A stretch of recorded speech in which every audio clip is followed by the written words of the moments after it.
आप जानते हो उस मुद्दे के बारे में? दादरी में, क्योंकि 5 तारीख को महापंचायत होने के बाद जो पश्चिम उत्तर प्रदेश में, खासकर पश्चिम उत्तर प्रदेश ही नहीं पूरे भारत के अंदर जो किसान नेता एकजुट हुए थे, उसके बाद पश्चिम उत्तर प्रदेश की जो बताया गया था जो राजनीति है उसके समीकरण बदल जाएंगे, और शायद ऐसा ही देखने को मिला। अभी कुछ दिन पहले उत्तर प्रदेश के मुख्यमंत्री योगी आदित्यनाथ दादरी आए थे। दादरी में एक उन्होंने मूर्ति का जो अनावरण किया था, उस मूर्ति के पीछे कुछ राजपूत और गुर्जर समुदाय के लोगों में, उनमें जो भेदभाव की भावना हुई है। शायद जो गुर्जर समुदाय के लोग उनको अपना वंशज मानते हैं, राजपूत समाज के लोग उनको अपना वंशज मानते हैं, तो वहाँ पर ना तो गुर्जर और ना ही राजपूत जो भी है वो मूर्ति के आगे नहीं लगाया।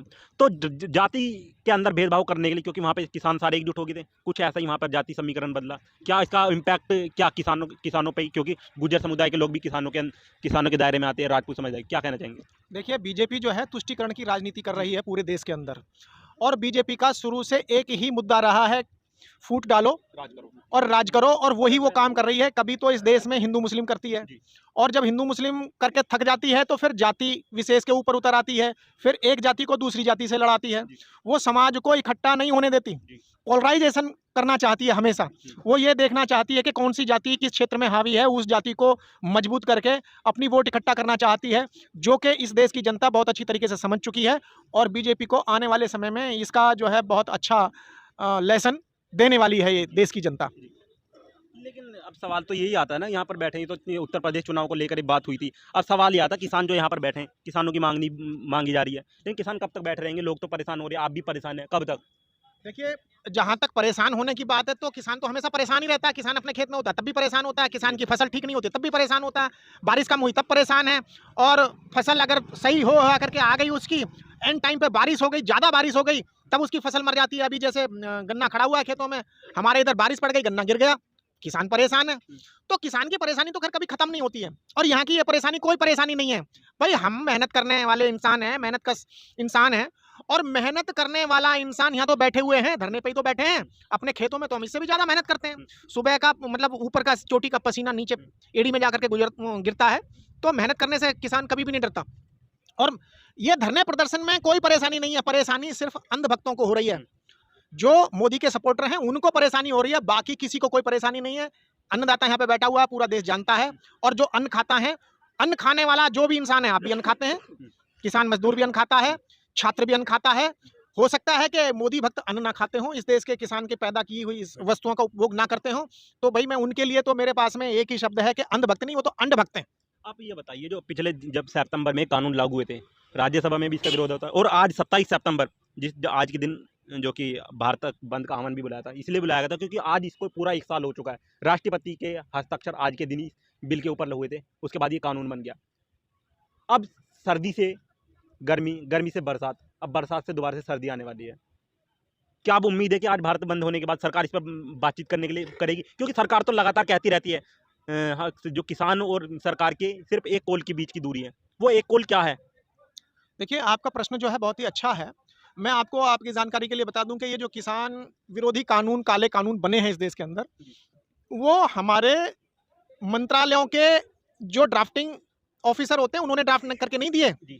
वो सारे कानून ड्राफ्ट होकर के आए हैं अडानी के, अंबानी के ऑफिस में, और उन्होंने जैसा लिख करके दे दिया कि जी हमें ऐसी ऐसी व्यवस्था चाहिए, उन्होंने कह दिया ठीक है, आप हमें जो भी ड्राफ्ट देना चाहते हो दे दीजिए, और हम इसे पास करा करके आपको दे देंगे। और वही हुआ।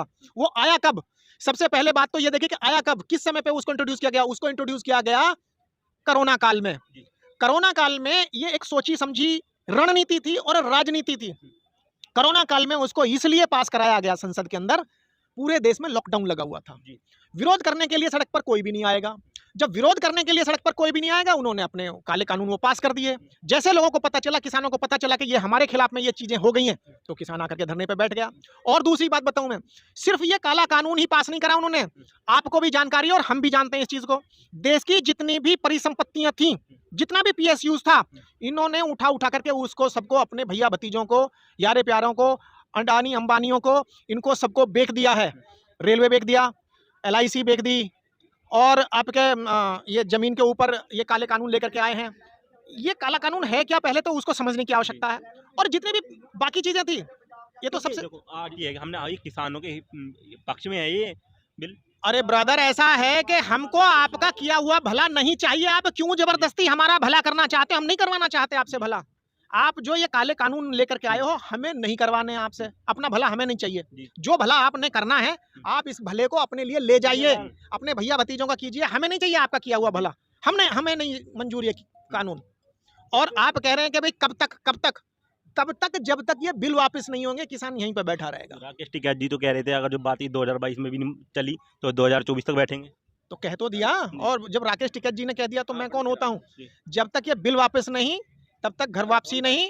और 2022 में इनको पता चल जाएगा। 2022 में इनकी विदाई है। यूपी से ये 5 राज्यों में जो चुनाव होने वाले हैं, पंजाब में, उत्तराखंड में, उत्तर प्रदेश में और 2 पूर्वांचल। आपने ये बोला कि बिल वापसी नहीं, घर वापसी नहीं, लेकिन एक क्वेश्चन सरकार भी कर रही है कि आप इसकी कमी बताइए, हम बदलाव करेंगे। 12 दौर की वार्ता भी हुई है, संशोधन तो कर रही है ना सरकार। अच्छाई क्या है? अच्छाई बताए ना सरकार। हमें कमी बताने के लिए हमसे पूछ रही है। तुम अच्छाई बताओ ना। अच्छाई क्या भाई तुम्हारे इसमें कानून में? अच्छाई बताइए आप हमें कि ये अच्छाई है। अच्छाई बता दो हमें तो आप अच्छा पक्ष निकाल करके बताओ। आप हमसे पूछ रहे हो कि कमी क्या है, हमें अच्छा पक्ष बताओ कि उसमें अच्छा क्या है। केंद्रीय पशुपालन मंत्री जो संजीव बालियान है, सांसद भी है मुजफ्फरनगर से, जहां पर महापंचायत हुई थी, वे एक डिबेट में भी बैठे हुए थे। वे कहते बिल लागू हुए नहीं, सरकार ने पहले ही, लोगों ने, किसानों ने पहले ही सोच ले कि गलत होंगे, पहले इसको लागू तो होने दे। अगर इसके खिलाफ होते तो धरना देते। अब जब लागू हो जाएगा तो फिर कहाँ जाएंगे अपनी बात कहने के लिए? किस 500 संगठन जब ये तैयार हो ही जाएगा, लागू हो ही जाएगा, तो फिर किससे क्या कहने जाएंगे? फिर कहाँ किससे फरियाद करेंगे जब ये लागू हो ही जाएगा? फिर